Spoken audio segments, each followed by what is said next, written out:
You've tuned in to the Crispy Noodle Podcast You realize what you've done? with Rich Liebig The real gangster plays his cards right. and Michael Costanzo. What was that you just read? Let us be the Crispy Noodle in your vegetarian salad of life and boring news. Good times, noodle salad. The point is, you now have the ability to be happy. And now, here's Rich and Mike on the Crispy Noodle Podcast. Woo! Yeah! How you guys doing? What's up, everybody? It's time for this week's episode of the Crispy Noodle Podcast. Let us be the Crispy Noodle in your vegetarian salad of vegetarian. Wait. Vegetarian salad of life and boring news. I just stopped right in the middle of it. I'm still feeling the effects of Game Show Marathon, even 2 weeks after our 24-hour stint. Man. Takes a lot out of you. It does. It does. But I assure you, we are here to give you the most interesting tidbits in world sports, entertainment, and odd news, even if we have to stumble and bumble across the finish line. We will drag ourselves across that finish line every week here on the Crispy Noodle Podcast. That's right. We do have topics that we have prepared, so don't worry. We're not going to fumble those. And we will get into all those in just a bit. But before we delve into those topics, other than my brain lapse, how are you doing, Mike? Is there anything that you want to mention in your personal bit here? Yeah, usually I'm the one with the brain farts, but no, things have been pretty good. This past weekend was the Ambler Arts and Music Festival. That's right. Right here down on Ambler Main Street. They shut the whole town down. They have live music, food trucks. I mean, so many food trucks. They have like 3 streets full of food trucks, whole bunch of art vendors. Even though it was rainy this past weekend, they still had its rain or shine. A lot of people turned out. And we had some fun. We got together. We checked out the Arts and Music Festival. It was just a good time. Good time. Yeah. It was a lot of fun. Yeah. Lots of vendors, lots of food. And for us, it was like the perfect weather because it rained Friday night and like all morning Saturday. And it was like high 60s maybe and overcast. Yeah, we hit the perfect time where I think the rain had just gotten out of its system. It was beautiful. Yeah, it was perfect. I liked it.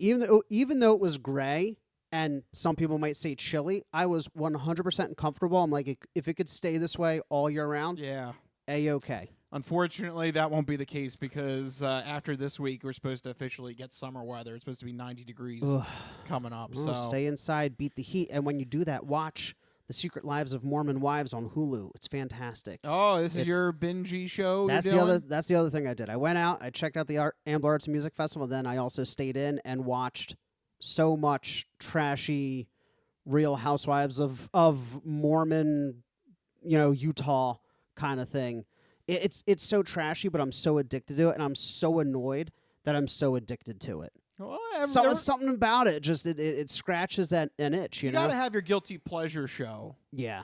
That's fair. Yeah, you watch it to make yourself feel good about yourself. You're like, at least I'm not doing that. At least I don't have that to deal with. Yeah. You know? Yeah. So that's fair. Nothing wrong with that. So that's what I've been up to. What about you? Did you get up to anything other than hanging out at Ambler Arts and Music Fest? So to go back to my brain fart there. Uh-oh. Okay. I think the cycle has spilled over into like the week after. So I was coming out of 24-hour Game Show Marathon. My sleep schedule's all messed up. Yeah. Then tried to go through work and I made it through the work week. And then this past weekend, Rachel went away.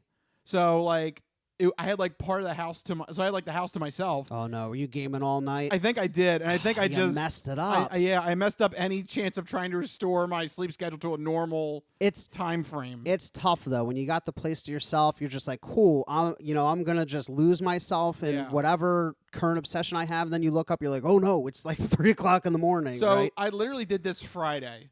I know for a fact, if I have to pinpoint where my sleep schedule went wrong, what'd you do? It's definitely Friday night. Okay. Because I got home from work, and I where I work, there's a Chick-fil-A nearby. Right. So I'm like, all right, I'm gonna get Chick-fil-A. Perfect. So I stopped there on the way home, got home, I was starving because I started smelling the Chick-fil-A in the car. So You're frothing at the mouth. Yes. So I just downed the chicken tenders, or what do they call it? Chick-fil-A strips. Okay, I got it, just downed them. Boom. Like, just down the gullet, just boom. And then I was like, okay, yeah, so now I can go game. And, like, I started video gaming, and, like, before I realized it, it was already, like, midnight. And I'm like, I should probably eat something for my actual dinner. What? Yeah, like, No, Rich, that's not actual dinner. like, because, like, I didn't, like, have, like, dinner. Like, I got home from work, and, like, The chicken strips were just a snack. kind of, yeah. And, Okay. like, so then I was like, all right, I need, like, dinner. Right. So I went to Wawa, got a sandwich, came home, I gamed more, and before I rested, it was like 3 a.m. I was like, oh, shoot. Nice. Should probably go to sleep. That, honestly, that sounds like such an amazing way to spend a Friday evening, though. But I can guarantee you It messed you up, didn't it? that didn't help. Yeah. No. I- You're still feeling that, starting this week. Like, everything from Game Show Marathon is just coupling. It just Right. it hasn't gone away yet. It just snowballs, yeah. Yeah. So that probably makes sense that I stumbled over our legendary intro. That's okay. But hey, look, We'll forgive you. yeah, like, This it was one fun. time. Yeah, It was fun. You know. Yeah, midnight Wawa run? Yeah. What'd you get? What kind of sandwich did you get? I got a turkey hoagie Okay, classic. with garlic aioli, Ooh. lettuce, tomato, onion, There you go. Simple, straight to the point. toasted. Ooh, nice. Yeah. Oh man, It's just a great late night snack. Well, late night dinner. I haven't had Wawa in a while now, Yeah. and like people have been Wawa, talking about it recently. I feel like I gotta go get If one. you're on the East Coast, man, you gotta love Wawa. Gotta have a Wawa. Yeah. Gotta. Do you ever, we had a voiceover artist do the sponsors the one year at the Game Show Marathon, and he had that like overly British accent. He was like, "Gotta have a Wawa." I like that. That sounds good Yeah. though. Gotta have a Wawa. Yeah, they should hire him. Get They should. Wawa. Yeah. They should. Wawa in Delaware County. Go hire Greg Scott. That was his name for the voiceover. Yeah, so you can just have that overly British. Gotta have a Wawa. It adds a certain air of like superiority to it. Yeah. If you do it in a British accent, I think it elevates it. Yeah.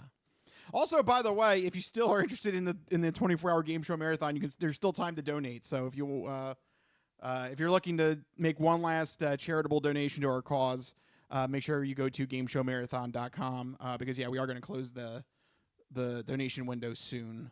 Supporting a great charity in Child's Play. Yes. Have to do it. Yep. So make sure you get that last donation in if you can. Go to GameShowMarathon.com.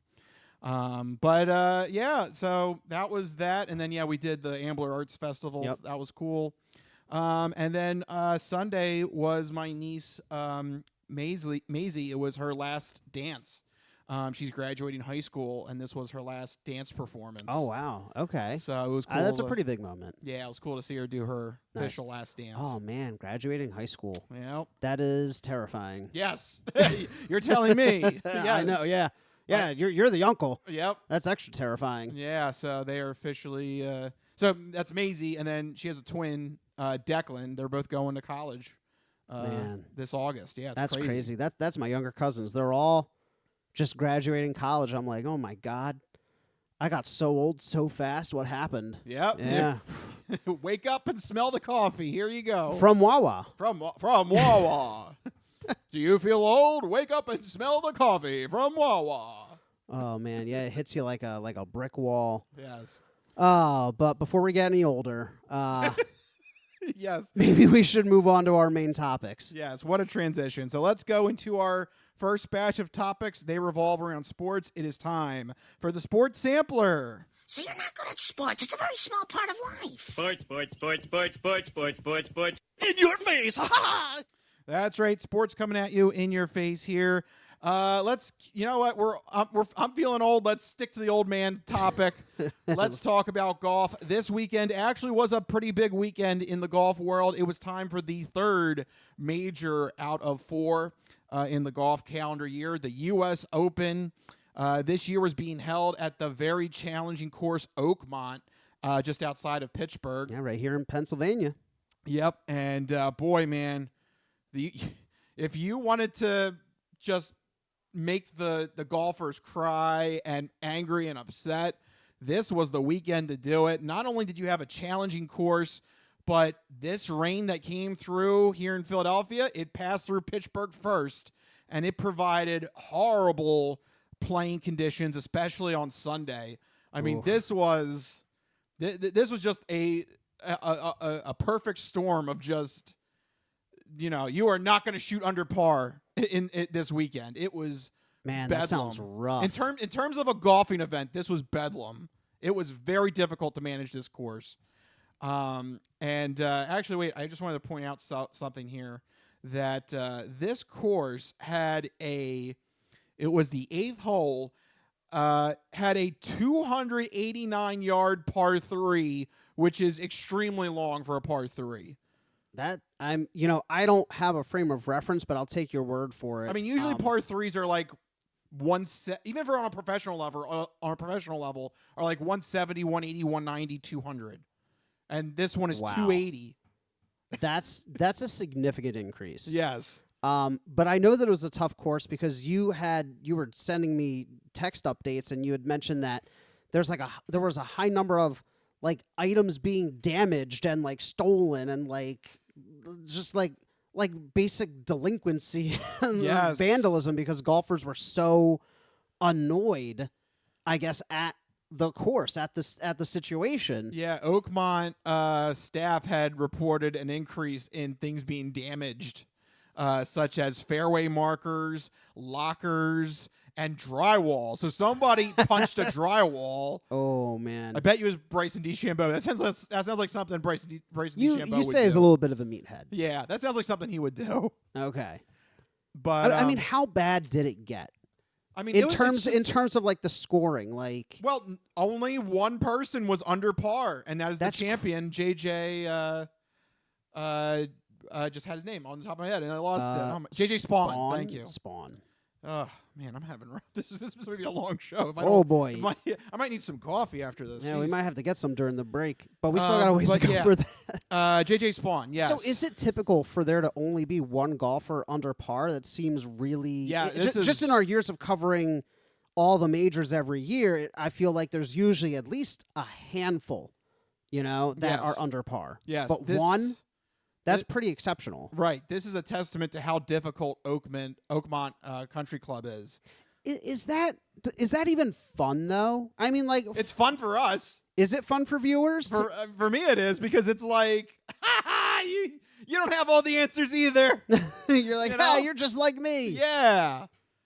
One of the best, depending on how you view it, I guess. Maybe if you're not a fan of that, then I guess it's not... What do golf fans want to see? Do they want to see a lot of under par, or do they want to see a lot of on par, over par? Like what makes for good golf viewing? Well, I would think it's just you want a close. You want match. it close. Okay. Whatever happens, you just want it to be a close race. Was it close, or was it just okay? And it really got dicey on Sunday. It was great drama. I think the worst thing, in my opinion, for a golf event is when somebody runs wire to wire. Runs away with it. Yeah. Then it's just like, there's no drama when you get to Sunday. Yeah. I you know what? I think it also depends on the course too. Okay. Because I would say, like, for Augusta, because that course is so iconic and everybody knows like the holes and how it plays and how it progresses, I think that you want to see scores under par. Right. Because you want to see how do the pros aggressively attack an iconic course. You want to see the best of the best perform at the highest level. Yeah. So I would say for Augusta that, you want under par performances. And for a course like Oakmont, you want to see the struggle. You want the poo to hit the fan. It seems like it did, with all the drywall being broken and things being messed up. Yeah. One example of this that a lot of people were pointing out was just the rough. Like that ball went in the rough, you got punished. They were not cutting the strands that were on the rough or the deep rough. Oh my God! Good luck to you if you got your ball. Was it really thick and long? Yes. Like you got penalized if your tee shot went into the rough. You good luck. You better have a good lay of where that ball ended up, or else you might as well just have been better off just punching it back to the fairway and just taking your penalty shot. Yeah. It's very interesting, this conversation about this course specifically, because it really highlights the fact that all these courses can be so wildly different with the types of hazards, where they're placed, even going so far as to how the grass is cut or where they plant the freaking trees. It really highlights just how variable it is. But also, it does make you realize that you need to strike a careful balance, because I feel like Oakmont is almost towing that line of too difficult, where golfers might not want to go back. Well, hey. Is that ever a risk? Because you could be like, oh, this is a 600-yard par 3, and golfers like, okay, goodbye, never mind. Well, unfortunately, if the major championship is being held there, I don't think you have a choice. Yeah. I mean, this is a major tournament event. You're going to want to be there to try and compete. So I think as long as they have the endorsement of the U.S. Open or the PGA Championship, I think you're fine. Has there ever been a course that's too difficult, where the majors are like, no, this is stupid? I don't think so. And I mean, this is the part of golf that interests me. In terms of a major event, no. Okay. Maybe like one of the weekly events, maybe there's something like that. Yeah. But no, in terms of the 4 majors, no, there's never been anything like that to happen. Okay. Yeah, it still has to be playable. Yeah. You can't make it impossible. Yeah.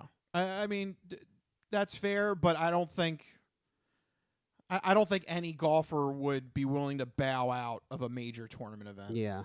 There's just too much on the line. There's too much of a chance. Too much legacy. No. I want to know how far and look, they can stretch it. And here's the thing, too. You're not the only one dealing with it. All the other golfers are dealing with the same thing. It's still a level playing field, right? Exactly, because they all have to go up against the same stuff. But I want to know what that limit is. I want to see how far they can stretch it. Instead of a 289-yard par 3, yeah. What's the absolute max they can make it before PG? I think you think that's it? If it was 291, PJ would be like, "This is stupid. We're not doing the U.S. Open here." Because at that like rate, that's what's tickling my curiosity now. Well, at that rate, you need a driver to get to the green in one. On a par 3, you're supposed to get to the green in one shot. That's ridiculous to try and expect that out of a driver shot. I don't know. See, now I'm intrigued. I want ultimate golf. The hardest golf. Honor mode golf. Yeah, exactly. Yeah, there you go. That's it. Yeah. One wrong swing, one slice, you're done. No. Done. No, I got it. Wait, I got it. What? You take the 17th hole at TPC Sawgrass, the one that's an island, and you just have to play that hole 18 times. 18 times. Every shot is either on the green or in the water. And you can do it from different spots, but it's still the same. That would be wild. No, actually, I think that hole is the limit. I think if that island were any smaller, any further away, it wouldn't be a thing. People just wouldn't go there. I think that is the absolute limit. Yeah, because you can't have in my mind. You can't have it be any further than what it is, because then the golfers don't have control of how the ball lands, and it just gets stupid to play there. Nobody would go there. Right. So anyway, that's the thing that runs through my mind when you talk about a course like Oakmont and how difficult it is. And when I saw the scores, only one person shot under par. I'm like, wow, these are the best of the best, and only one of them achieved the goal of the course, right? Because that's the goal of a golf course, right? Yeah. That's crazy to think about. And a fitting that's the person that wins. Yeah. He was the only one that hit under par. That's a good point. The only guy to be able to do is that's true. Also, definitely want to say, too, the final putt for him to win, too, was fantastic. He was, if I remember correctly, 62, I forget the number. It was something like 62 or 64 feet away from the hole. That's a lot of feet. Yep. And he had a stroke to work with.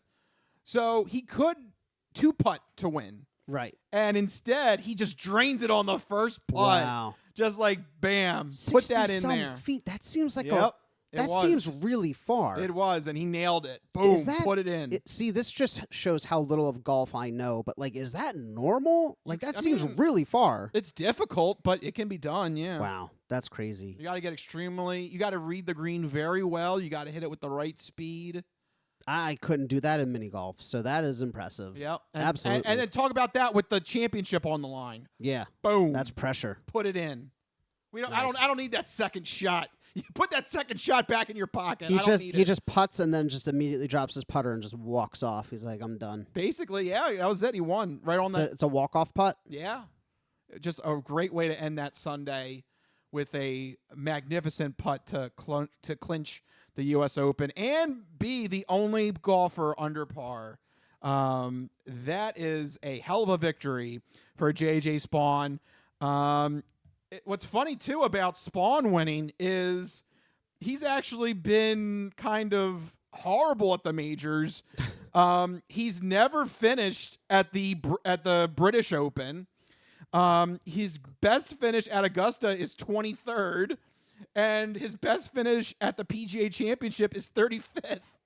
So is this a case of him just having the absolute, like, most perfect game of his entire life, or do you think like everybody else just kind of went in there and didn't feel up to it? Like, how does that? How do you go from 35th to first? Like, that's a crazy jump. I think I think it's the first one.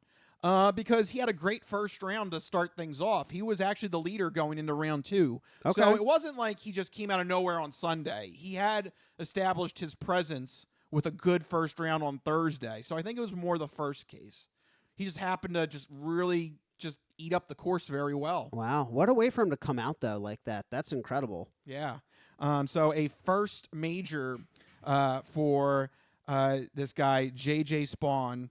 We'll see if this is something new to come, or if this is just a flash in the pan. It might be, but for right now, he gets to bask in the glory of winning one of the most difficult majors that we've seen in quite some time, winning the U.S. Open at Oakmont. Congratulations to him. Let's see if there's anything else. Oh, yeah, there's something else I want to mention, too, speaking of being difficult. There was also caught clearly on tape.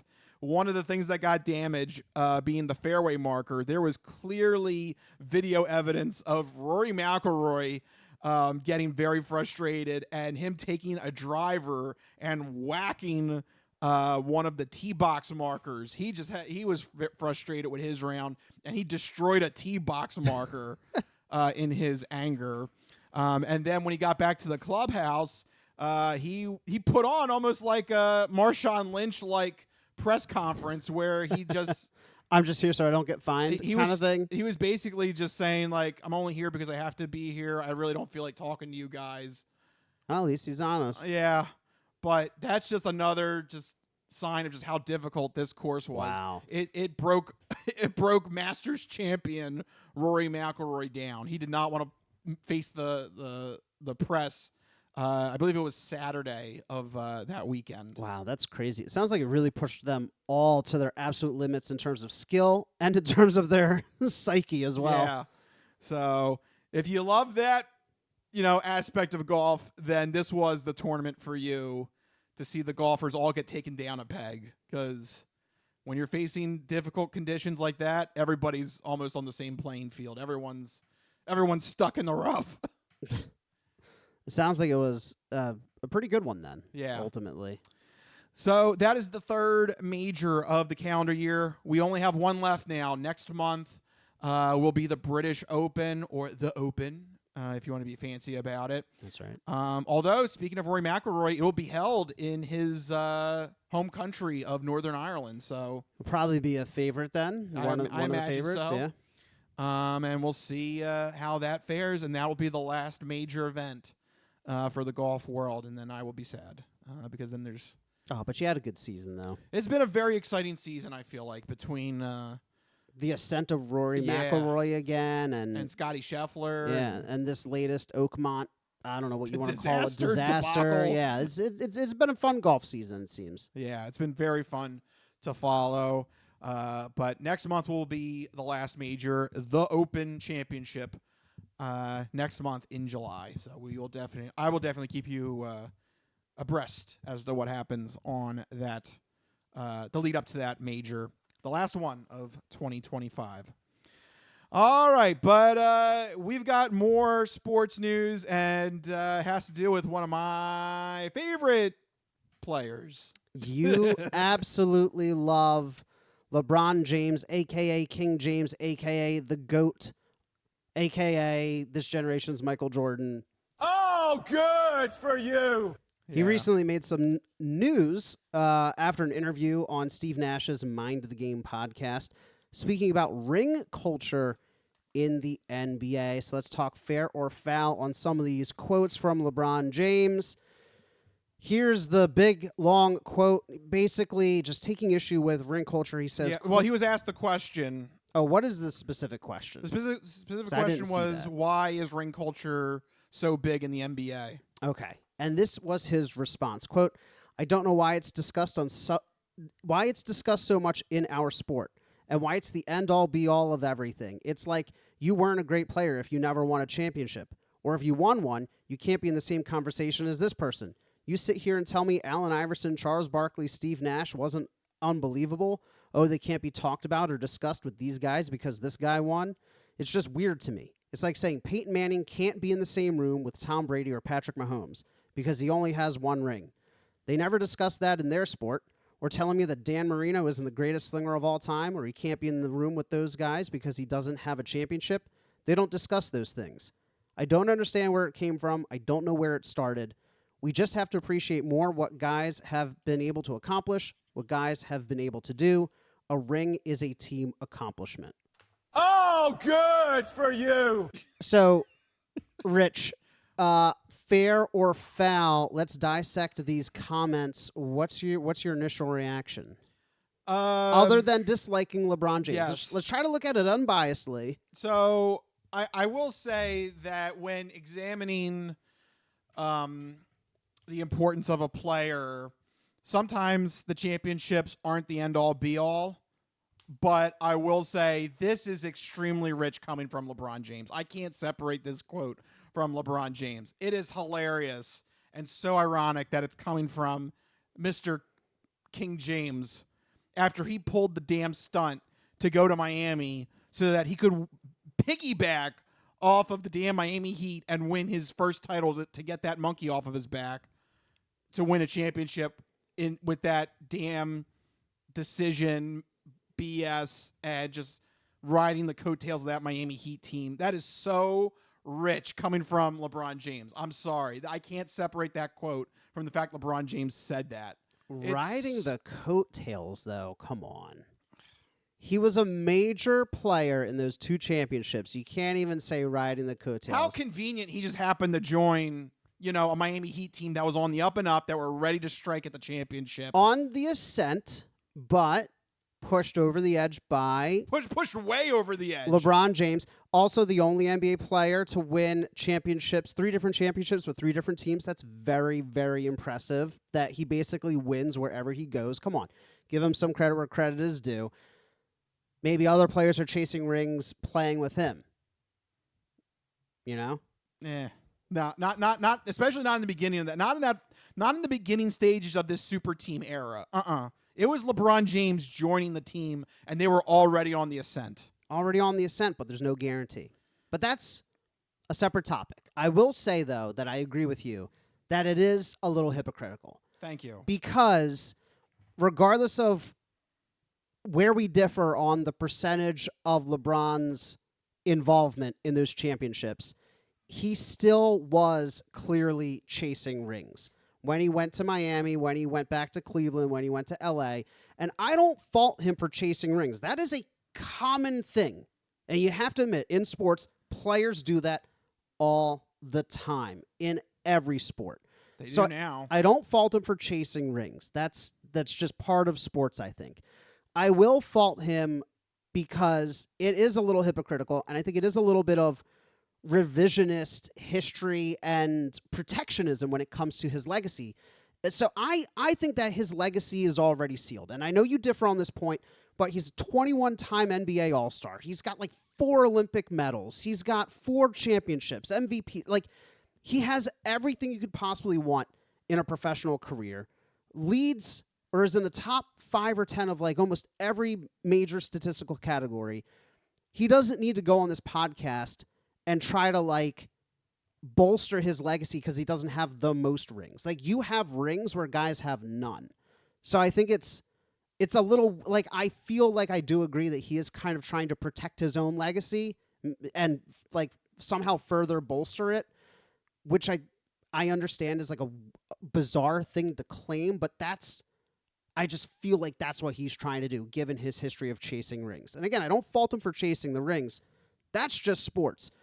But the statement is wild for that reason, and for the other reason that it absolutely happens in other sports. Yeah, that's another weird thing. Like, this doesn't happen in the NFL? What? And that's actually the most frustrating to me because there's so many great players from the NFL that are just completely written off as like basically a sack of crap because they never won a ring, when it is the ultimate team sport. You can make an argument that one guy could win an NBA championship because he's 20% of the team. But to be like, oh, Donovan McNabb was hot trash because he never won the Super Bowl, that is revisionist history because Donovan McNabb is still the best quarterback to ever play in an Eagles uniform statistically. Yeah, I mean, there's an argument. Maybe Jalen Hurts in a couple of years might overtake it. He will. But right now, I've been seeing a lot of revisionist history going on with that. But you know, using the example of football, you're only what, 1 out of 53 guys? Yeah, 22 starters. You're a tiny speck. 5%. But if you don't get that ring, you're a flaming dumpster. But if you get that ring, are you to say that backups that got rings, is Nick Foles a better quarterback than Donovan McNabb? Yeah, I don't know. That sounds like a WIP topic. I know, right? But search your heart. You know that you'd rather have Donovan McNabb with the weapons that Foles did than Foles with the weapons that McNabb had. And I guess what I'm getting What? at, No Todd Pinkston?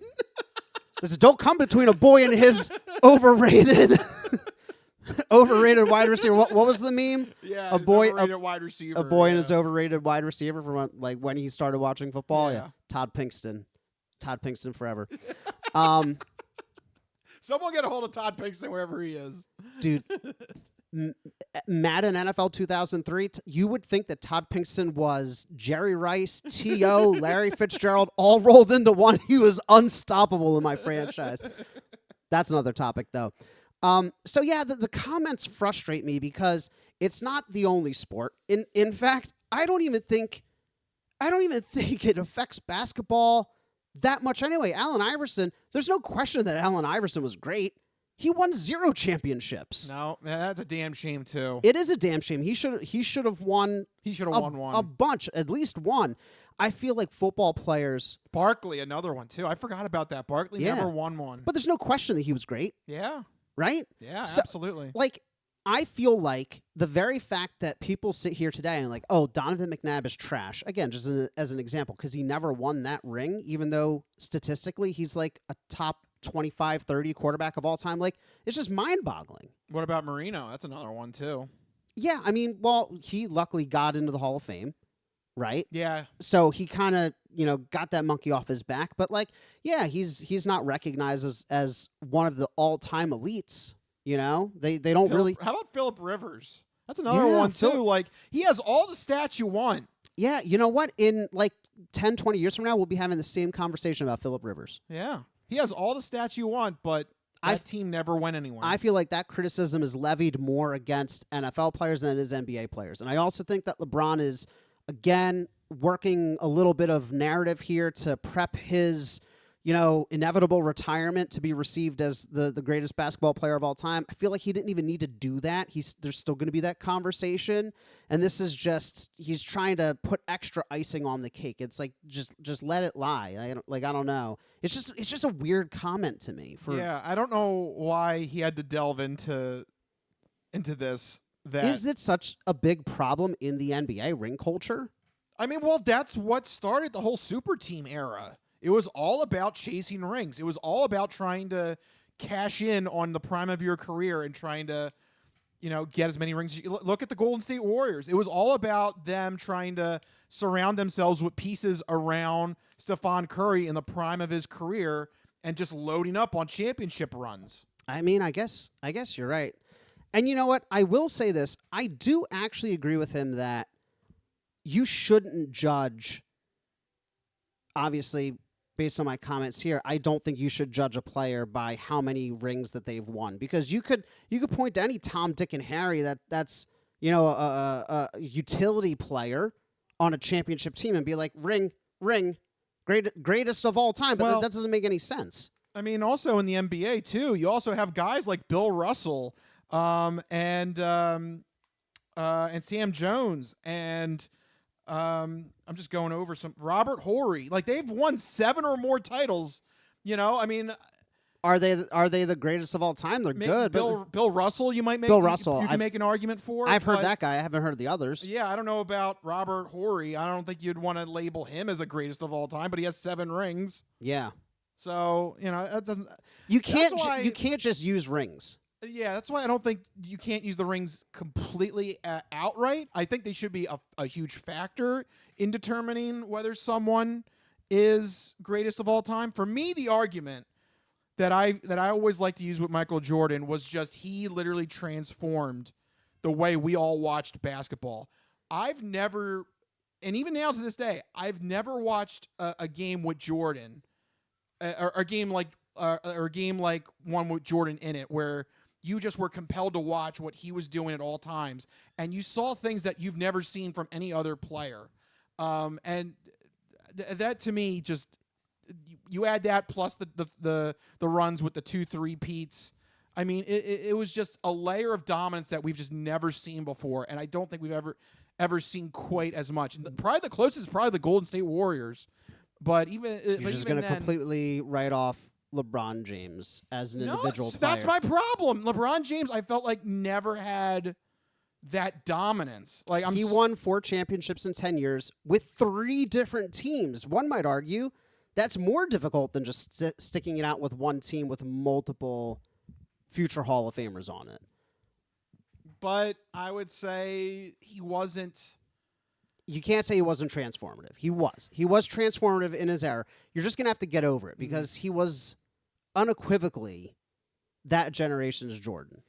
But what I wanted to point out, I would say Jordan had far more of a transformative effect on the league, on the players, and on the fans and the culture. It was just everybody wanted to see what he was going to do next, and it was a hype that I still don't think was ever around LeBron, and I'm sorry, I don't think he's ever he'd ever match it. I think your own arguments belie your point because he had the decision. People did care about everything he did, everywhere he went. But not his game. It wasn't.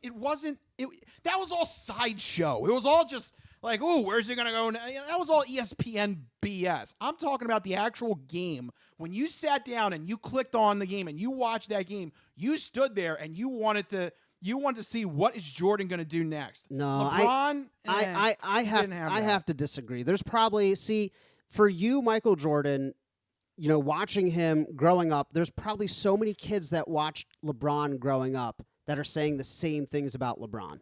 Because there's players before Jordan that you don't say that about, that generations older than you might say about. That's fair. Like a Wilt Chamberlain or Kareem Abdul-Jabbar, those two absolutely. I think you could make a case for. Who's the other guy with the Celtics?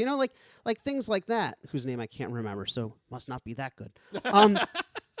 Or I just don't know basketball. But the other thing I wanted to get on that I think you did raise a good point is what you're referring to as a qualitative analysis, which flies in the face of sports, which are so desperately focused on quantitative analysis, right? Like how many X, Y, and Z. But I'm saying what I'm saying is I'm agreeing with you. Yes. Is that it needs to be more than just stats and rings, right? And it's so hard to put that into words because it requires actually analyzing intangibles. Because you could say, whoever that guy was, Robert Horry or whatever. Yeah, like he won 7 He titles. won more than Michael Jordan. Ergo, better than Michael Jordan, greatest of all time. Robert Horry. Like Woo! you can't say that. You can't just look at the rings, the numbers, whatever, because there's guys that run up numbers that don't deserve to be in that conversation. Kirk Cousins. There's guys that win championships. I can't believe you found a way to bring this back to Kirk Cousins. There's guys that run up championships like Horry. How do you like the fact he's going to get paid like $40 million to be a backup this year? Listen, on a personal level, if I were in his position, like, go get it. Absolutely. But also, that annoys the hell out of me.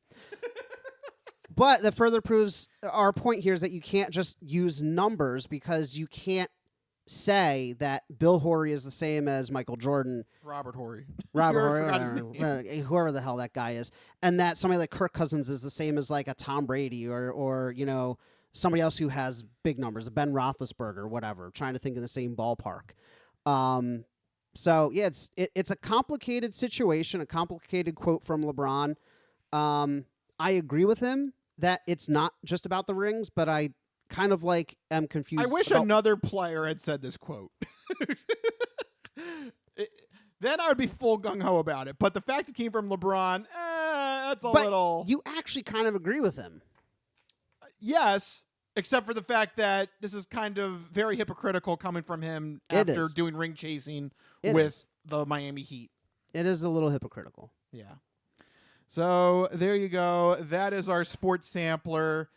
Mike, look, I know we didn't have to talk about football directly, but we did have a little bit sprinkled in there. I squeezed it in. Look, you somehow brought Kirk Cousins into the fold. Always. So there you go. At least you were able to get your Kirk Cousins anger out. We both have our players that we don't like. Just irrational hatred for just a random dude who lives thousands of miles away. Yeah, so there we go. We got both of our irrational angers out. Me against LeBron James and Mike against Kirk Cousins. Don't know why, but there you go. You're like you're going to deck him. Come over here, Kirk. He would kill me. Yeah. I mean, I know that, but anyway. Yeah. So, you know what? Let's prevent Mike from getting attacked. Let's take a break and let's calm down. And we will regroup and come back with the entertainment entree and the non-fortune cookie odd news when we return. This is the Crispy Noodle Podcast. We'll be right back.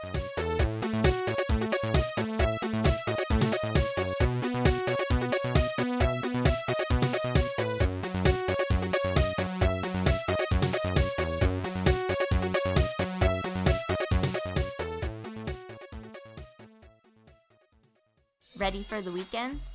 Happy Friday. Hi, my name's Marie, and I'm an artist who's been making Happy Friday doodles every week for over 7 years. And now you can own my art collection in this Volume 1 and Volume 2 art series. These doodles span across multiple themes, yearly festivities, various countries, languages, and more. Both coffee table books have something for everyone and are the perfect conversation starter or gift for a friend. Really, anyone who enjoys a good weekend. Available on Amazon, Ingram, BookBaby, Barnes & Noble, and more. Visit happyfridaydoodles.com/books and get your copies today. Let's celebrate the best day of the week. Happy Friday.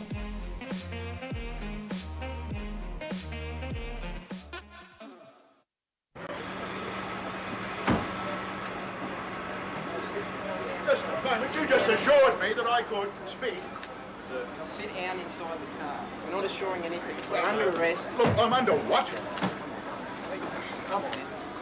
Gentlemen, this is Democracy Manifest. Have a look at the headlock here. See that chap over there? Get your hand off my penis! This is the bloke who got me on the penis before. Get some cups. Why did you do this to me? Hop in the car. Get some cups. For what reason? What is the charge? Eating a meal? A succulent Chinese meal? Oh, that's a nice headlock, sir. Oh, yes. I see that you know your judo well. Good one. And you, sir, are you waiting to receive my limp penis? Now, get your hands off me. No, we've only got one cup. Ta-ta and farewell. So I guess get him in the car. One cup, look.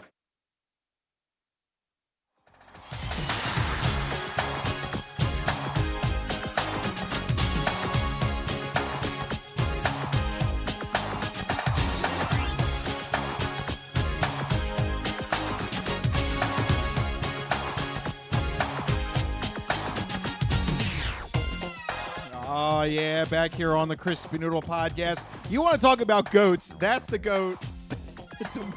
Democracy Manifest. That's a quantitatively and qualitatively, that is the greatest of all time. That is accurate. Yeah. His symbol is up here in the rafters that you can't see in the video feed. That's right. You can't deny him. But we honor him with playing his famous clip there. That gets me every time.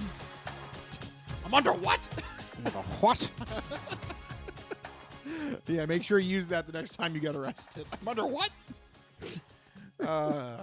All right. Well, there is something that you definitely know you're under when you're going to this part of the Crispy Noodle podcast, and that is the second part of our show.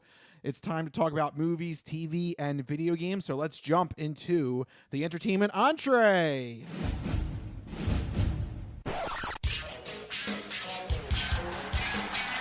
And now, the latest in movies. The Simpson guy writes to movies. Dear Die Hard, you rock.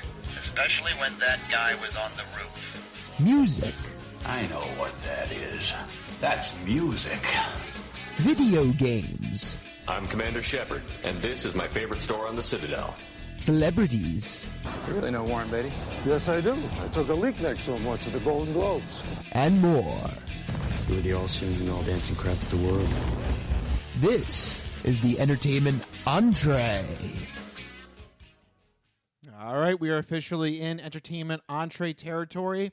Let's start off with a segment where Mike is going to let you know what you should keep an eye out for this upcoming weekend with new movies, TV, and video game properties. So let's launch into Mike's This Week in Entertainment.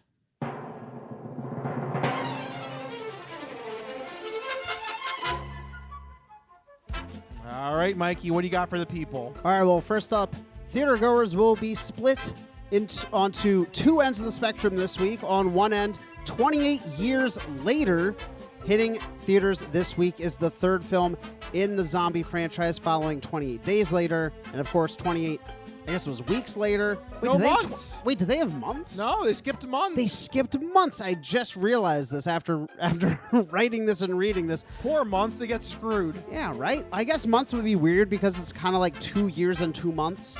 Because 28 months would be... Stuff can happen within 2 years and 2 months. I mean, you're right.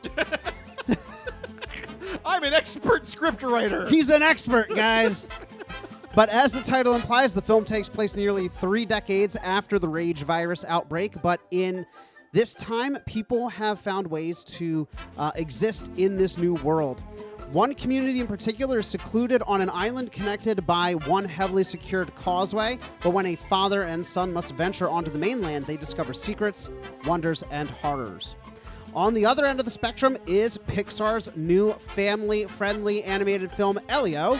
When a young boy who loves space and wants to meet aliens is actually abducted, he's then mistakenly assumed to be Earth's leader. He must form bonds with different aliens, navigate intergalactic crises, and discover who and where he is truly meant to be.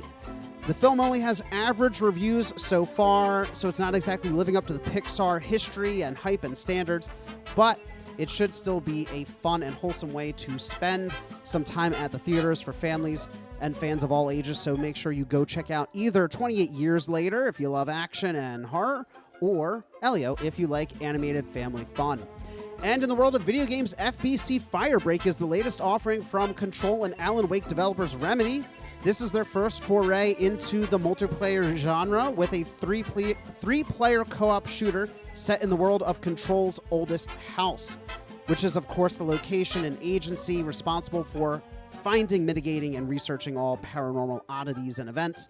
Players will team up with unique loadouts and abilities to put down outbreaks of paranormal enemies and other, I guess, things happening at the oldest house. The game is free for some PlayStation Plus and Xbox Game Pass subscribers, so if you have the right package, make sure to jump on that and give it a try. I know I'll be jumping in at some point this week. That's what we're looking forward to this week in entertainment. All right, Mikey, thank you for that segment this week in entertainment. All right, we have somewhat of a national and local story at the same time. And it's funny you mention it because the last time I was at the King of Prussia Mall, right here outside of Philadelphia, I noticed that this was being constructed. So let's talk about Netflix invading the King of Prussia Mall. Yeah, Netflix is coming to KOP for those local to the area. Netflix House is Netflix's brick and mortar experience. They are 100,000 square foot behemoths that include interactive experiences, restaurants, shopping, etc. So the news here is that Netflix House will officially open at the King of Prussia Mall before the end of the year. You can go on the website, netflixhouse.com right now, and sign up for notifications, emails for pre-sale tickets to be one of the first people to get in. But the website... Oh, good for you. Yeah, absolutely. I'm thinking about doing it, signing up, try and get in there early. I mean, it is local. It is local. We could talk about it on the podcast, too. Get some tickets, you know? Hey, Netflix, hook us up. Netflix, hook us up. But the website also goes into some of the other exhibits and attractions, giving a tiny bit more detail on some of the things that you can expect for those in the area, specifically here at the KOP location. There are 2 exhibits that are mentioned on the website. One is Wednesday, Eve of the Outcasts, and it reads, what starts off as a fun school carnival, Shudder, falls under Wednesday's spell to make for a twisted tour through the macabre. And the other exhibit is One Piece, Quest for the Devil Fruit. Dodge infamous villains and escape the Marines in a high-stakes race to reach a mysterious devil fruit ahead of the Straw Hats. So, 2 experiences there. One sounds kind of like a tour, maybe an interactive haunted house sounding thing. The other sounds like it might be some kind of like physical challenge, escape room concept. What do you think about these 2 experiences? Does this get you lined up day one for Netflix or week 1 or month 1? Month 1. I don't know Month about 1? I don't know about day 1. No. Okay. I think that's a little too extreme. But in all seriousness, I mean, do these 2 exhibits do anything to move the needle for you? I mean, that's a no, folks. I don't know. I'm still curious to see what this whole thing is like about. Yeah, because I don't really quite understand the concept of Netflix having a brick and mortar. I just want more description of what these things are. Yeah, so I want to know like what exactly we're walking into. Yeah, for this center. Are these escape rooms? Are these because they explicitly call out? They also list for KOP VR games, high tech mini golf, and screenings at the quote unquote Tadum Theater. So you have a movie theater, VR games, mini golf. So these 2 experiences and attractions are not VR. They're not any of those things. There's something else, some kind of immersive, I guess, tour. Yeah, or I guess. Like a ride, maybe. Like I don't know what to expect. No, I don't think a ride. I think they would you have. You don't think it's like a ride? A ride, like a little 4D, like the seats shake and like it goes like maybe along a little like small track. It's 100,000 square feet. I don't know how. I mean, this seems pretty big to me. Yeah, but I mean, if you already have some of it being devoted to a theater, yeah, I don't know. I feel like that would be too much. Like I don't think it's a ride. Not like a Chocolate World ride even. No, I don't think it would be something like that. Maybe it could be something where like it's in one room and the thing moves or something. Maybe like that. Well, you're right though, because there is space required in these Netflix houses for some of the other things they have going on. The website also mentions Netflix Bites, which is food inspired by the shows and movies. I guess it's going to be on-site restaurants or like food stall options. Yeah, because there's not any of that in the mall. Where could you find something to eat at the King of Prussia Mall? There's only like 5 food courts. There's so many of them. Yes, there's a lot. It's crazy. And that's not even counting the restaurants and the food stands. And anyway. Yeah, Rachel and I went to the mall like 2 months ago, or a month, I don't know, whenever. It was like 2 months ago. And she's like, "Oh, I heard about this taco place." And I was like, "Okay." Taco Bell, I know. No, it was another taco thing. And, like, it was in the most hidden spot ever. I was like, how did you know about this taco spot that's not in, like, any of the main food court areas or, like, outside? Like, this taco thing was, like, down, like, a hidden staircase, and you got to make a right, and, like... What? Yeah. You guys are plumbing the depths of the King of Prussia Mall. Yeah, Rachel finds these locations, yeah. I forget what it was called. It's TikTok, isn't it? Probably. Yeah, it's good for all the hidden gems. I forget what it was called. But, like, yeah, it's like... It's like, not in one of the main food areas. No, you have to, like, walk down steps and then make a right and like another right. And it's, like, down a hidden hallway. It's like, what the hell? There's too many turns. Yeah. It was good, though. It was good food. I'll have to go scour every corner of the King of Prussia Mall to find it then. Yeah. But in addition to the food, something else the King of Prussia Mall doesn't have is shopping. Because Netflix House also has Shop Netflix. Oh, yeah. That's right. The one thing the mall doesn't have. Yeah, so Shop Netflix will have stores with exclusive products from Netflix properties. So, you know, instead of like normal stuff, you can buy like a mug that has like Stranger Things on it because I guess nobody's ever seen one of those either. Oh, yeah. Bar Taco, by the way. That was the name of the spot. Bar Taco. Why have I heard of that before? I feel like that's a local chain or a chain. I think it's a chain. Okay. But it's good. I've heard of them. Yeah, it was good tacos. Yeah. But yeah, it's like you have to like you have to find it. It's not like you have it's to not find next, it. You have to seek it out. Yeah, it's not next to like one of the major food courts. You don't find Bar Taco. Bar Taco finds you. Yeah. Talk about it like mystical terms. Taco. You have taco now. Oh, you my come gosh. in. You come in. You don't go too far. You come in here. You have taco. I have to go check it out if I can find it. Right. That's a big ask. So you can do that at the Philly location as well at KOP. The Dallas location, however, gets some different things. They have experiences based on Stranger Things and Squid Game, which sounds way more fun than Wednesday and One Piece. Oh, good for you. Yeah, I would like to have Stranger Things. What the Yeah, hell? and Squid Game, the whole red light, green light. Oh, you've never watched Squid Game, though. I didn't. I know what you're talking about, though. Curse you. I Yeah, know, it looks like a lot of fun. They also have Netflix Replay, which they call an arcade-like experience featuring physical challenges, story rooms, and retro gaming. I have no idea what that means. I guess it's retro gaming and physical challenges. What the hell is a story room? Maybe like an escape room? So do you do all three in one? Yes. I don't know. That would make sense for Stranger Things. Yeah.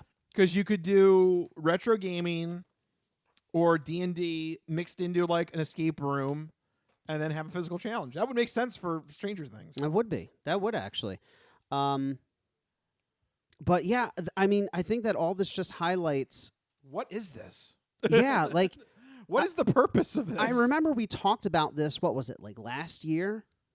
I think at some point. Yeah. We had brought this up and there was hardly any information, and now there's this tiny little morsel of information, but it's still not really tangible yet. And I guess we won't know until probably a month before it opens to get a full taste of it. Yeah. But I feel like there should be more excitement around it, or more fanfare or build up for it. You know, I mean, imagine this is like Netflix's version of like a Legoland or like a mini, I don't know, like amusement park. Yeah. And I feel like there's just no, like if I wasn't on the pulse of it, if you're just a Netflix subscriber on Netflix, you have no freaking idea. And especially us in this region, they should be delivering ads to our Netflix accounts. Yeah, like as we're watching, they're like, by the way, Netflix house opening in your backyard, because like they know we're here. Well, yeah, this is only for the two locations, It's right? only Dallas for and Philly and Dallas. Vegas is coming in 2027, but those are the only three locations they have announced. Yeah. So you figure for those locations, they should have something on the Netflix like splash page. Like, hey, instead of watching it, come live it. Yeah, this is coming soon to your location. Yeah. That is weird. Is that not bizarre? Or maybe it's coming soon. Maybe we'll find out in the next couple months. And they say fall 2025. Well, it's June, so you only have like 3-4 months, maybe. Yeah, you probably want to start cracking out the ads on that. Yeah, that is weird. So I might sign up though and go see it. Before it opens, that might be cool. Yeah, if they select me. I just don't know about day one. I want to be there day one, but yeah, if it was like within like a month or something. It also depends on the cost. They also don't say like. They say you don't need to be a subscriber to get in, but is there a ticket price at the door, or are you paying per experience? Yeah, there needs to be more details. There's just zero information. Like I want to be excited, but I can't because I don't know anything. Yeah, I don't know. Bad marketing. Yeah, that could be a problem. So there you go. For those that are local to King of Prussia in our area, and I guess Dallas too, if you're listening to the show in Dallas. You never know. Yeah, this is coming soon. The Netflix House. Netflix House. Netflix House of BS. I don't know. Fall 2025 here at the King of Prussia Mall. All right, we'll find out what it has in store. But for right now, we got to leave entertainment and go to our third and final portion of the show, folks. It's time for the non-fortune cookie odd news. We've been talking about cool and its ramifications and how it applies to the hip scene. But maybe you could give us some examples now of the opposite of cool, uncool. Just exactly what is uncool? My nipples look like milk duds. Holy shnikes. It's time for the non-fortune cookie odd news. It's not of this world. I don't know exactly what it is or what it's doing, but this is not human intelligence, okay? It's not human intelligence we're facing. How you doing? Me? I'm doing great. Manda bastata. I don't make this stuff up. I'll take a pound of nuts. That's a lot of nuts! That'll be $4, baby! You want fries with that? I seen the celery dance across the baseball fields. You had me at Meat Tornado. No, go past this. Past this part. In fact, never play this again. Okay. What does that mean? And now it's time for the non-fortune cookie odd news. So sit back, get everything you need to get from the kitchen. Be sure and empty the bladders. Go to the bathroom because you're in for a hell of a ride.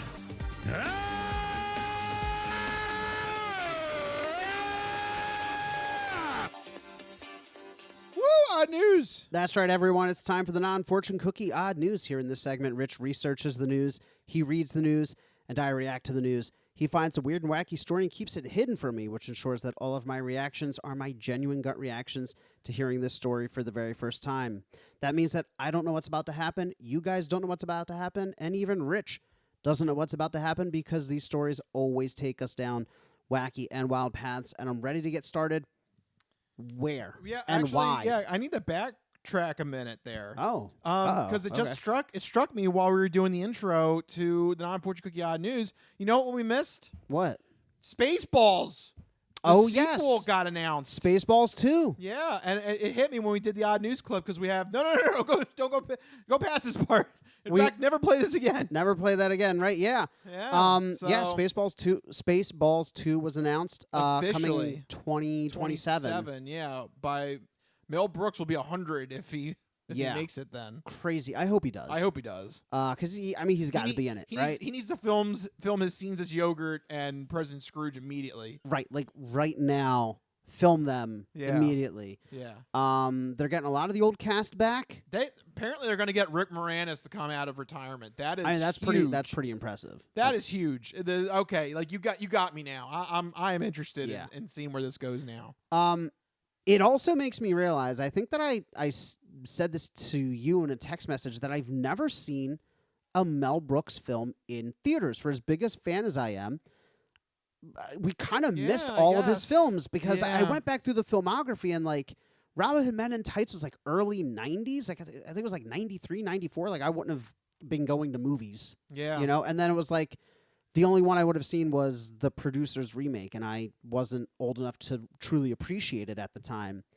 I guess you're right. Yeah. So like that would be super cool to see a Mel Brooks film in theaters with all the Mel Brooks fans and laugh it up with everybody, because comedies are better in the theater. Everybody laughing and having a good time, you know? Yeah. Well, I'm definitely in for Spaceballs 2. The Search for More Money. Absolutely. It has to be titled that. I hope so. They got to go through with it. It has to be. So Just it struck me during the odd news clip that we do there that we forgot about that. Yeah. Spaceballs 2 officially announced. The search for more money. Please label it that. What a world. All right. Now with that aside, let's get to the odd news that I do have for you at hand. You asked where we were going. Why did you do that? Now, who is this guy in Florida? It's Florida, and they're crazy. You know, I don't know. I don't know. Yeah, no need to. Sometimes we don't go there, though. Sometimes we don't, but like 90% of the time, it's Florida. So back in our comfortable old stomping grounds, what's going down there, down under in the dangle of America? Down there in the dangle, America. I like that. I don't know Down why. there in the dangle. That sounded good. All right. Well, here's a story for you that it's the perfect storm of like 3 of my sound clips. So this is like perfect here. But according to Florida police, a Sam's Club outlet had to destroy more than $10,000 worth of Spam and Vienna sausages after a 70-year-old man allegedly urinated on the canned goods. You look like the piss boy. Another appropriate for Mel Brooks, too. Yeah. You look like the piss boy. He is the piss boy. Yes. That's a lot of Spam's not that expensive, so that's a lot of peeing. Where are the sausages? Oh, no, you don't want these sausages. Where are those cheddar sausages? Cops charge Patrick Mitchell, 70 years old, Patrick Mitchell. Apparently, he just wandered into aisle 18 at the Lady Lake Sam's Club and dropped the trowel and went on a pallet, 2 pallets of the canned goods of Spam and Vienna sausages. Where are those cheddar sausages? I need more sausages. You said $10,000 worth. Well, this is a whole 2 pallets. He whizzed on. Man.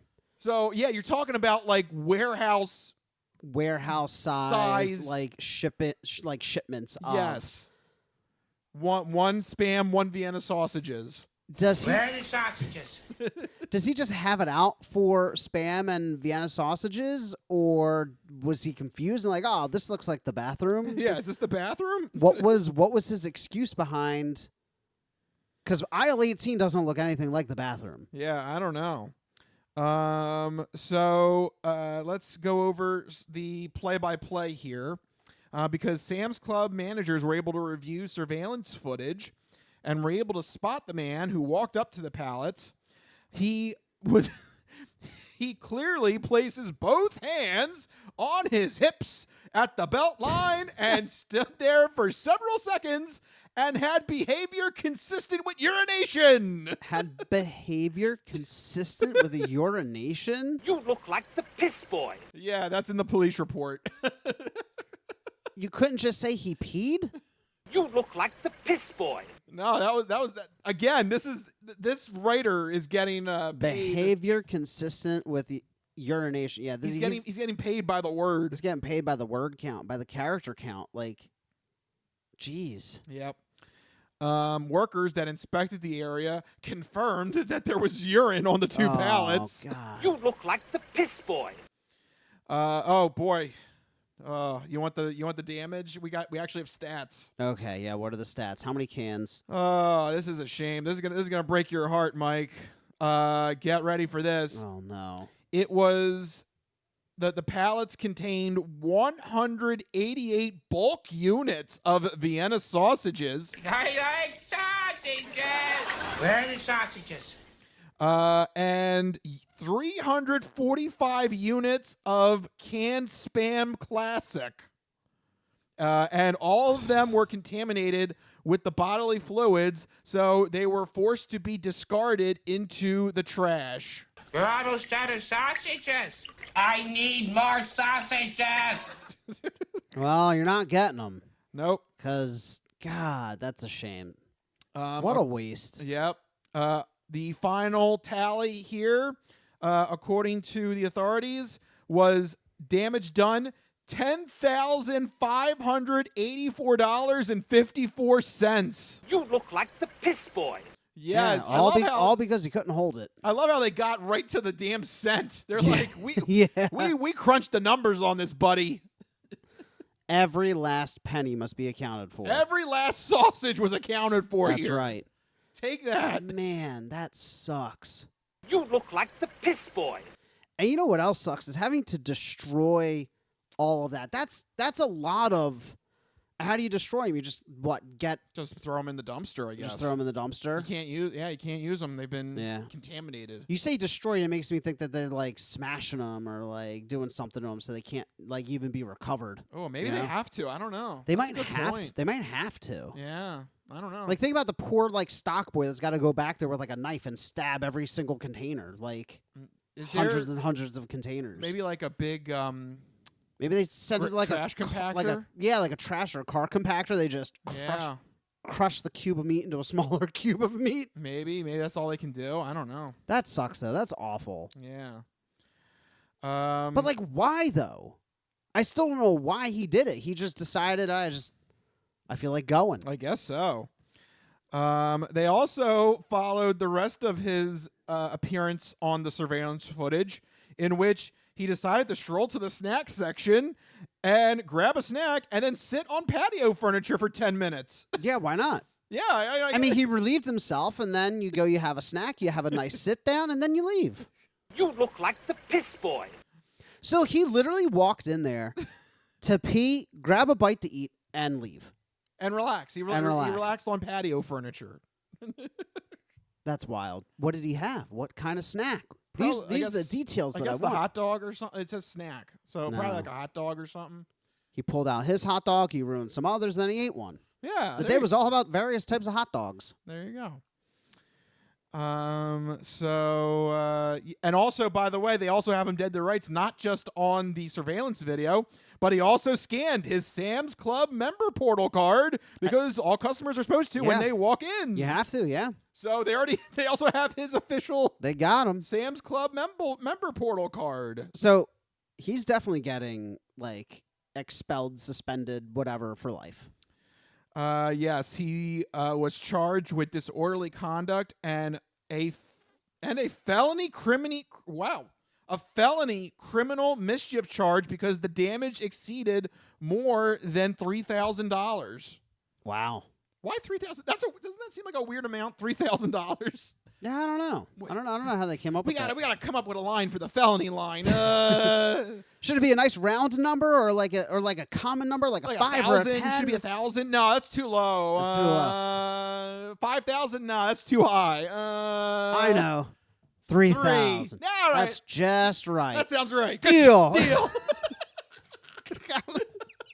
Deal. Yeah, how did they come up with $3,000? Good job, everyone. Again, I want to talk to a judge. At some point, I'm going to call the Montgomery County Judicial Office, and we're going to interview a judge. Listen, Mr. Judge. I need to know some of these decisions that are made. $3,000. It just felt right. Yeah. Just felt right. So, unfortunately for Mitchell, $10,000 is way more than $3,000. So his criminal mischief charge is a felony. Oh, man. So we shall see where this goes, but we still don't know why. Like I guess he just wanted to go to the bathroom. He got a whole ass subscription to Sam's Club just so he can go in and commit a felony. Like that's crazy. You can commit a felony without having a subscription. Yeah, a membership. Right? You got to pay for that thing. But this is what 70-year-old Patrick Mitchell wanted to do. He wanted to relieve himself. He just wanted to relieve himself at Sam's Club. So hopefully it was worth it because, felony charge coming at you straight from Sam's Club. You look like the piss boy. And it's a felony being the piss boy. Yeah, unfortunately, not good. And I think I got time for one more story. Let's do it. Yeah, why not? Yeah. And this is a story I've been kind of sitting on, so why not? Let's do it. Bust it out. And it's another Florida story. Now, who is this guy in Florida? It's Florida, and they're crazy. Oh, yeah, because why not? More Florida. Gotta love Florida. All right. So what do we got here? All right, and this one is just one of your favorite crimes to hear about.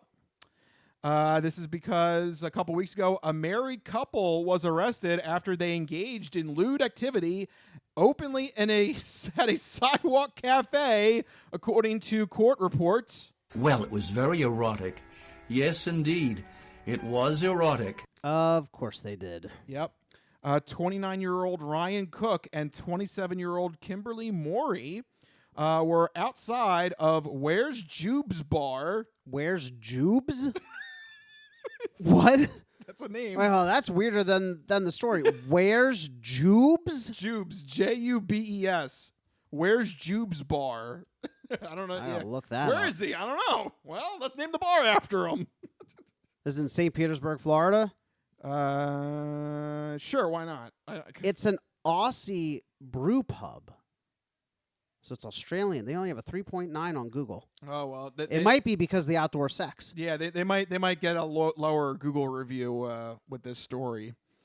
But yeah, Ryan Cook and Kimberly Morley were at the Where's Jube's bar when the crime happened. According to a witness, Cook placed his hand up his wife's dress, which reportedly, quote, caused a disturbance and a breach of peace. This cannot be made good.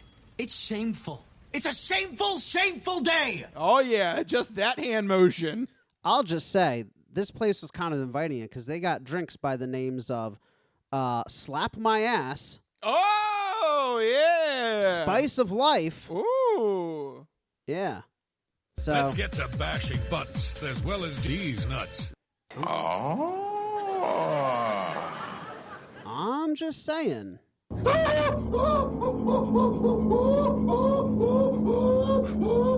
a yes. That's actual audio. That's actual audio, yeah. You're going crazy, and then you turn to the little waitress like, that's a yes. Sir, please order your food and leave.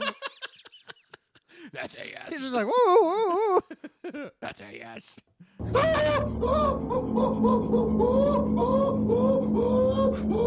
That's a yes. That's a yes. So yes.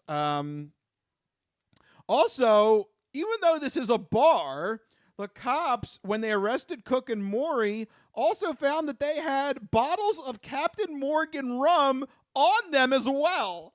Whoa. So now the drinks, wait, let me get this logic now. Now the drinks aren't coming up fast enough for you at this Where's Jube's bar.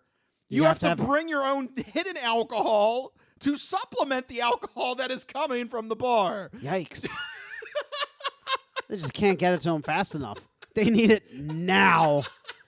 Now. At that rate, just get like an IV at this rate. Like, Right, just pump it straight into their veins. What do you do? You look like you want to go to the bar? Yeah, I got my bottle. Look, there's going to be downtime from when the drinks come. Be downtime from when we order the drinks to when the waitress comes back. So we're covered. I'm just worried that the bartender's going to be busy and there's going to be like more than 2 or 3 minutes between drinks. I don't know what to do. Right, we can't survive. Like, what if the bartender takes like 5 minutes? What am I going to do? What happens if the bar gets swamped? We need to Right. have a backup. Exactly. These people just like slamming them back at record pace. They both had a bottle? Yes. Wow. Well, now we know why they were doing it on the sidewalk. Where's Jube's? Where's Jube's bar? Apparently they don't. Where's Jube's? He's not bringing the drinks fast enough. That's why people are asking where he is. They're like, That's where why- is Jube? That's why the bar is called that. Where's Jube's? He's not. We haven't seen him in 10 minutes. If Jube were here, they wouldn't need to bring their own bottles. Yeah. If Jube were here, then they wouldn't be messing around on the sidewalk. And really, it's Jube's fault. Yeah, this is all Jube's fault. Instead of where's Jube, it should be why Jube. Yeah. Why? Why did you set up this bar? You're not delivering the drinks fast enough. Right. Bastard. Oh my God. How much alcohol do you need? Jeez. All of it. Yeah. All of the alcohol. You walk up to the bar, bartender asks for you what you want to drink, and you just say yes. This is the right. Yes. You just toss them the menu. Yes. you You're like all of the above.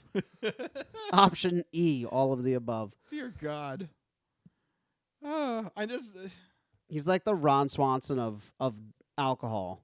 Yeah. Bring me all the liquor I want you all have. I want all the liquor that you Stop. have. I'm afraid what you heard was bring me a lot of alcohol, but what I said was bring me all the alcohol. Plus my 2 hidden bottles of rum that I have. Right. Dear God. That is a whole nother level of drinking. All right. Boy. Well, yeah, they were arrested for possession of an open container. So there you go. There you go. That's what you get for the hidden bottles of Captain Morgan rum. And they were charged with disorderly conduct and your favorite lewd and lascivious behavior. It was lewd. It was lascivious. And they've pleaded no contest, so they will pay. You know what? Props to them for not even fighting it. They got caught. They're like, you know what? We done did it.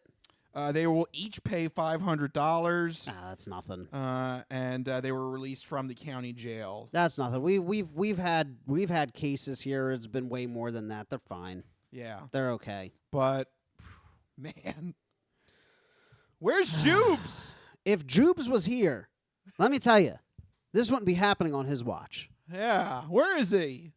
That goddamn Jube. So slow. So slow. Sloppy. He's getting sloppy. Got to bring my own alcohol to this bar. That's right. Tell you what, this used to be a country. This used to be a bar. This used to be a bar. This used to be a sidewalk. This used to.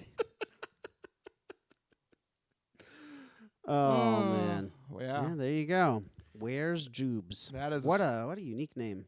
That is a story, man. I don't know. That boy, how much alcohol are you consuming that you got to bring the bottle with you? That's just too much. Yeah. That's just too much. Come on. I'm sure Jubes will get to you. I don't know. Maybe I'm not fun. Maybe I'm old. Yeah, I just right? feel like you drink what they have there. Like it's like if you went to somebody's house for a meal and you're like, oh no, don't worry, I brought my own food. No, no. That'd be like going to a restaurant and bringing your own food. Actually, that's better. Going to a restaurant and bringing your own food. That's like going to Gordon Ramsay's restaurant and be like, no, I'm good. I brought my own food. That's okay. Your cooking isn't fast enough and it isn't quite up to my standards. I brought my own. Yeah. I brought my own from home. I got my own bologna sandwich. Right. That's the other thing. It's like Captain Morgan. Yeah.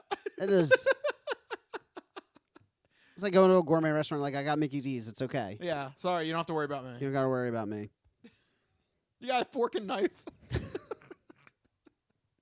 And where's Jubes? Where's Jubes? I just love the name. It's a good name. Crazy. There you go, folks. That's what I have for you this week in the non-Fortune Cookie Odd News. Too much Florida to handle, so I think we have to step back and officially start wrapping up this podcast. Right? We don't want to do too much Florida. No, we got to save some for the future weeks. Yeah, so we got to end it there. Thank you guys for listening and watching and supporting our little show. If you like what you heard, make sure you go to our website, thecrispynoodle.com. Make sure you follow us on all the social media stuff. But most importantly, make sure you have a way to get the podcast sent to you every week. 2 main ways of doing it. The first one is our YouTube page. Go to the YouTubes and search for our page, Crispy Noodle Podcast. And make sure you hit that subscribe button so that you get the video podcast sent to you every week on your YouTube page. Second main way is on Spotify. We put the video podcast up on Spotify, but you can also put Spotify on in the background and listen to us as an audio-only podcast. And if you have Apple CarPlay or Android Auto, you can take us on the go with you through Spotify and those apps. So if you're driving to your bar of choice with your alcohol in tow, for some reason, you can take us on the go with you and listen to our show on the go. Yeah, so many ways to check out the Crispy Noodle podcast, but just like you can bring your own alcohol to the bar, apparently you can also bring your own questions and topics here to the show by contacting us individually on Blue Sky. I'm at Mikey Costanzo, MikeyCostanzo. And I am at Rich Liebig, RICHLIEBIG. You can find us on Blue Sky. Let us know if there's a topic that you want us to talk about on a future episode of the Crispy Noodle Podcast. And if we do, we give you a sausage shout out, so we get to play one of those wonderful sausage clips just for you. There's if you so do so many of them. That's right. I have a whole page for them, so you can get that as well. All right, but for right now, I think it's time we got to start wrapping this up. This has been the Crispy Noodle Podcast. Let us be the Crispy Noodle in your vegetarian salad of life and boring news. There you go. I got it on the second time. There you go. Perfect. Right. Nailed it. I just needed the second go around. Full circle. Perfect. There you go. That'll do it. We'll see you guys next week. See you guys. Later. Bye-bye, all you fine peoples. Good night.